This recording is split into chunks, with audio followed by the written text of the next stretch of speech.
Failure doesn't mean you're broken. Failure means you tried. And the world answered back with resistance. And resistance is not rejection, it's training. Right now, if you failed at something that mattered to you, I want you to hear this. Clearly nothing is wrong with you. You are not behind in life. You are not weak. You are not finished. You are simply in the middle of becoming someone stronger than the version of you who started. Most people don't fail because they lack talent. They fail because they attach their identity to the outcome. They say, I failed, therefore I am a failure. But failure is an event, not a definition. It's a moment, not a life sentence. And the fastest way to bounce back is to separate who you are from what happened. You are still capable. You are still worthy. You are still in control of your next move. The truth is, growth demands discomfort. Every meaningful breakthrough in your life will come with moments where you doubt yourself, where you feel embarrassed, where things don't work out the way you planned. That's not a sign to quit. That's the sign you're actually doing something that matters. Think about it. If you were playing small, you wouldn't feel this pain. You wouldn't feel this disappointment. The sting you feel right now exists because your vision was bigger than your current skills. And that gap, that painful gap, is where growth lies. So instead of asking, why did this happen to me? Ask a better question. What is this moment trying to build in me? Because every failure carries information. Every setback contains a lesson. And every breakdown can become a breakthrough. If you don't walk away too early, bouncing back isn't about motivation. Motivation comes and goes. Bouncing back is about decision. A decision to stand back up even when you don't feel confident. A decision to take the next small step even when the big picture feels overwhelming. A decision to keep your standards high even when your emotions are low. Confidence is not something you wait for. Confidence is something you earn by keeping promises to yourself, especially the promises no one else sees. When you failed, maybe you stopped trusting yourself. Maybe you said, what's the point? Maybe you pulled back, played safe, got quieter. But understand this. Retreating might protect your feelings, but it will also shrink your future. You don't rebuild confidence by hiding. You rebuild confidence by showing up again, not perfectly, not fearlessly, but honestly and consistently. There is power in saying, that didn't work, but I'm still here. There is strength in saying, I'm disappointed, but I'm not done. There is courage in saying, I don't have all the answers, but I'm willing to learn. Most people quit in their mind long before they quit in real life. They stop expecting greatness from themselves. They stop preparing. They stop pushing. And slowly, quietly, they lower their standards. Don't do that. Raise your standards for how you respond to adversity. You may not control what happened, but you absolutely control what happens next. This is where discipline matters more than emotion. Discipline says, I move forward even when I don't feel like it. Discipline says, I don't need clarity to take action. Action creates clarity. Discipline says, I am committed to the person I'm becoming, not just the results I want. And listen, bouncing back doesn't mean pretending it didn't hurt. It hurt. It mattered. Acknowledge that. But don't unpack and live there. Feel it, learn from it, and then let it sharpen you instead of softening you. Some of the strongest people you admire didn't avoid failure. They metabolized it. They used it as fuel. They asked, how can I come back smarter, stronger, more aligned? That's the real comeback. Not proving others wrong, but proving to yourself that you can rise after the fall. You are not starting over. You are starting from experience. And experience, when paired with intention, becomes wisdom. So take a breath, reset your posture. Lift your eyes forward. The chapter you're in right now is not the end of your story. It's the part where the main character decides to rise. There comes a moment after failure where the noise dies down. The opinions fade. The excuses run out. And all that's left is you standing in front of a simple question. Who are you going to be now? Not who you were when things were easy. Not who you were when you were winning. But who you choose to become after you've been tested. This is where real character is built. Not in applause, but in silence. Not in success, but in setback. Not when everything goes your way, but when nothing does and you still decide to move forward. You don't need to be louder than your failure. You need to be more committed than it. Commitment means you stop negotiating with your doubts. You stop waiting for permission. You stop asking if you're ready and start acting like the person you said you wanted to become. Because here's the truth most people avoid. Failure doesn't stop dreams. Indecision does. Comfort does. Fear disguised as logic does. You already survived the worst part, the disappointment, the embarrassment, the moment you realized it didn't work, and yet you're still here, breathing, thinking, wanting more, that means the story isn't over. But bouncing back requires honesty. Radical honesty. You have to look at yourself and say, where did I hold back? Where did I play small? Where did I rely on motivation instead of discipline? Not to shame yourself, but to free yourself. Growth accelerates the moment you stop lying to yourself. The strongest people aren't the ones who never fall. They're the ones who refuse to stay down because staying down feels familiar. They understand that comfort is often the most dangerous place to live after failure. Comfort says, at least this doesn't hurt. Growth says, this will hurt, but it will heal. And healing doesn't happen by avoiding effort. It happens by rebuilding trust with yourself, one action at a time. Do the small things again. Wake up with intention. Move your body. Feed your mind something stronger than doubt. Create structure when motivation disappears. Structure is what carries you when emotions can't. You don't need to overhaul your entire life today. You just need to win this hour. Then the next. Then the next decision. Momentum is built in inches, not leaps. And listen closely. Your past failure does not predict your future performance. It only informs it. If you choose to learn, maybe you failed because you rushed. Maybe you failed because you ignored feedback. Maybe you failed because you didn't ask for help. Maybe you failed because you outgrew the strategy you were using. Good. Now you know. Knowledge earned through failure is more valuable than confidence earned through comfort. This time, you move differently. This time, you prepare more. This time, you protect your energy. This time, you don't quit on a bad day.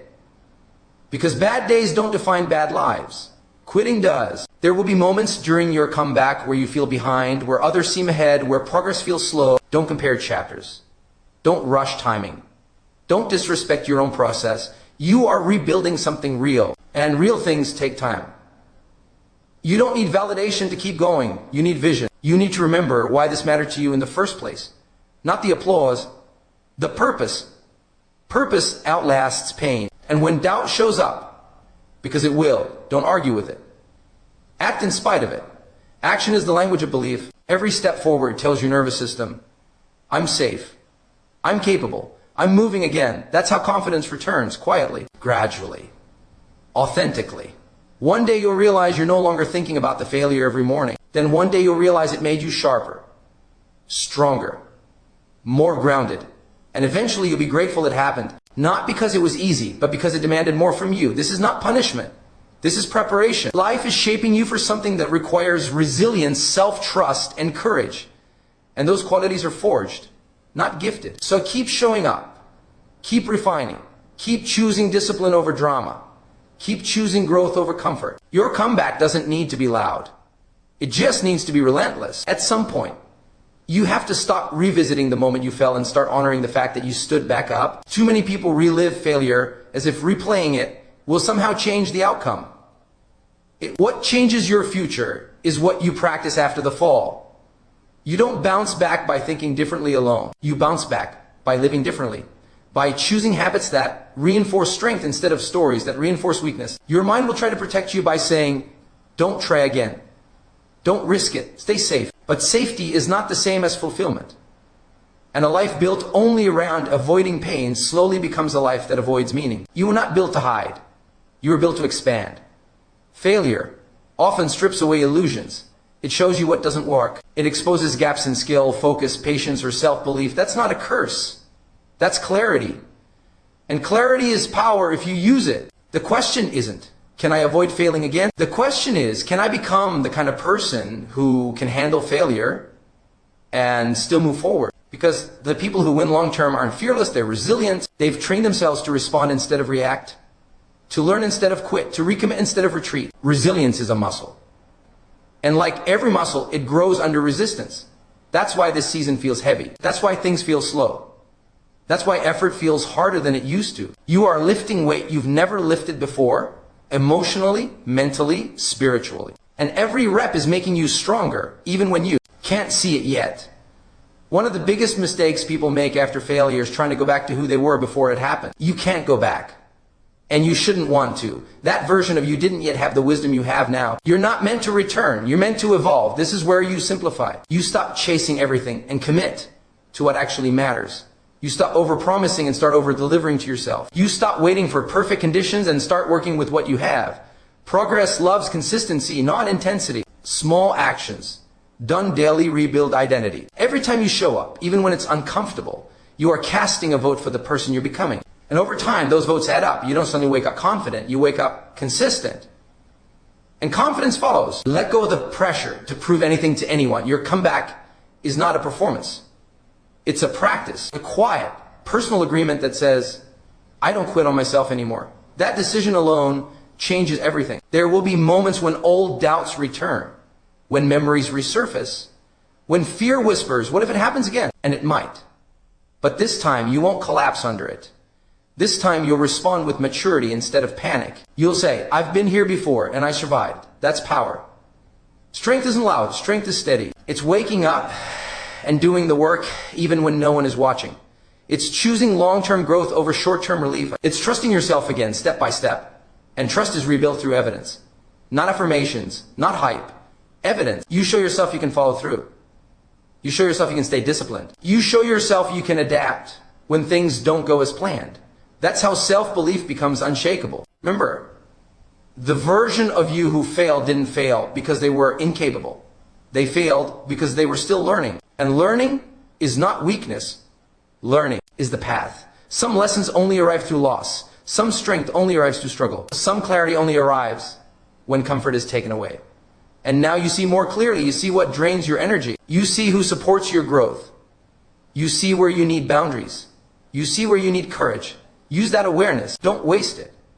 This is the moment where discipline becomes self-respect, where consistency becomes confidence, where effort becomes identity. You don't need to rush. You don't need to compare. You don't need to announce your comeback. Just keep going. One day, you'll look back and realize this was the turning point. Not because everything changed overnight, but because you did. You stopped letting failure define you and started letting it refine you. You became calmer under pressure, more focused under stress, more patient with progress, more committed to your standards. That's growth. And growth always looks messy before it looks meaningful. So stay in it. Stay honest. Stay disciplined. Stay hungry, but grounded. You're not behind.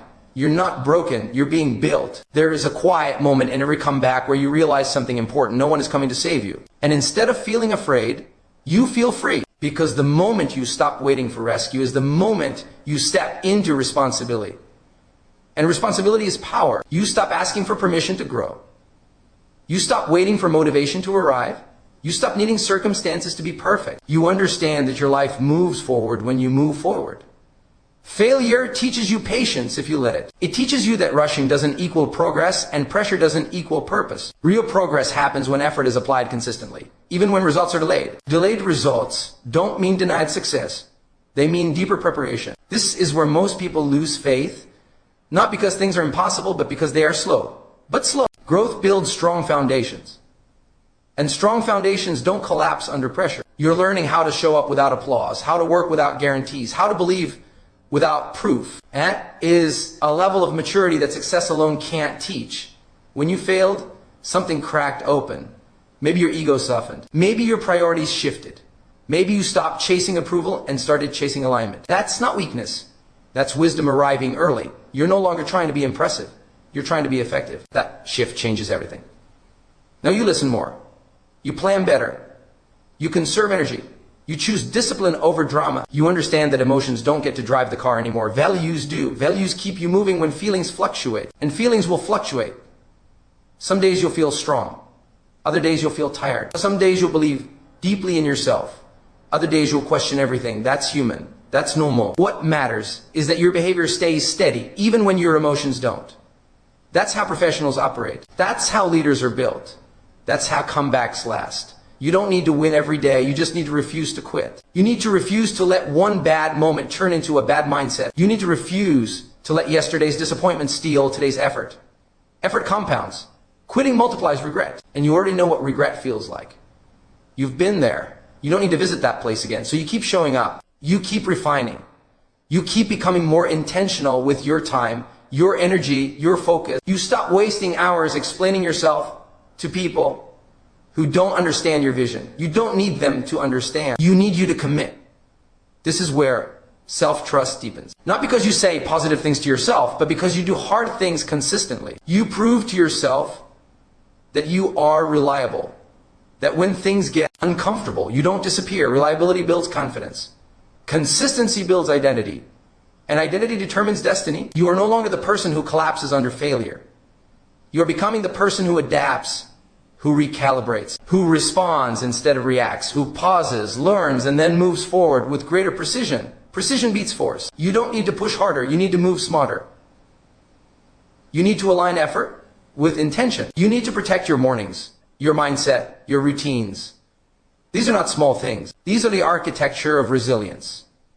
Resilient people don't rely on willpower alone. They design their lives to support growth. They create environments that reduce distraction. They build habits that make progress inevitable. They simplify decisions so discipline becomes easier. And slowly, quietly, their life begins to reflect that inner order. The failure that once felt heavy now feels distant, not forgotten, integrated. It becomes part of your story, not the headline. A chapter, not the conclusion. And one day, someone will ask how you bounced back, how you stayed strong, how you didn't give up. And you'll realize there was no single dramatic moment. There was just commitment, day after day, choice after choice. You chose not to quit when it was tempting. You chose not to numb yourself when it was painful. You chose not to shrink when it was safer. You chose growth. And that choice keeps paying dividends long after the pain fades. So keep walking, keep building, keep trusting the process you can't yet see. You're not chasing success anymore. You're becoming someone who sustains it. And that's the real victory.